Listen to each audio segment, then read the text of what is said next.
In 1923, a bank was built on the corner of Franklin and Twig Street in downtown Tampa.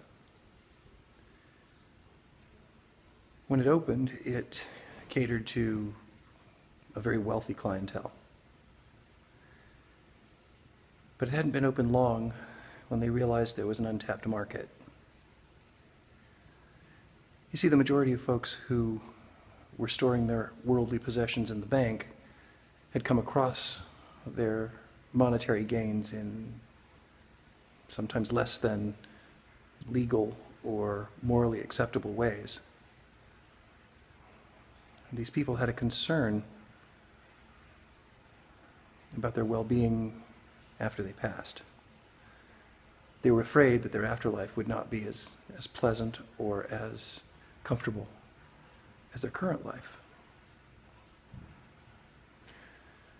So the chairman of the bank consulted local psychics of the time, as well as members of the Creek Indian tribe, and they were able to construct a holding area, a containment area below the bank itself for these souls,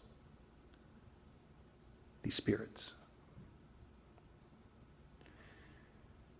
As you can imagine, this was kept very quiet for many, many years.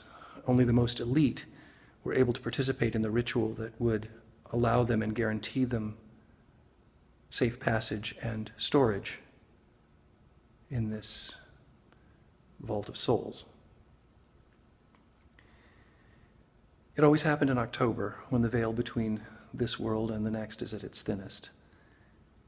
And the evening would begin with a lavish party in the lobby of the bank.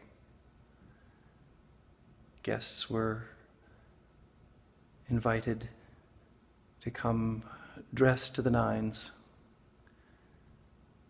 And then, when their time came, small groups were allowed to travel underground and visit the Vault of Souls, what they call the ritual. They were given as much protection as you can from the paranormal. And they were given masks so that people would not recognize each other, and the spirits would not recognize their ancestors and try to follow them out. The guests were also told, do not speak, for spirits will recognize voices. No one knows for sure how many came out, how many made it back into the plane of reality that we call our world. But those who did came out and felt the need to shake off the fear. So they would head to an even more raucous party. And since it was the 1920s, the only place to do this was either a speakeasy or as they called them then, gin joints. Some even sought solace in having their tarot cards read or consulting with psychics. Well, now, the opportunity to become a resident at the Vault of Souls has been opened once again. And the question is, will you be brave enough to do it?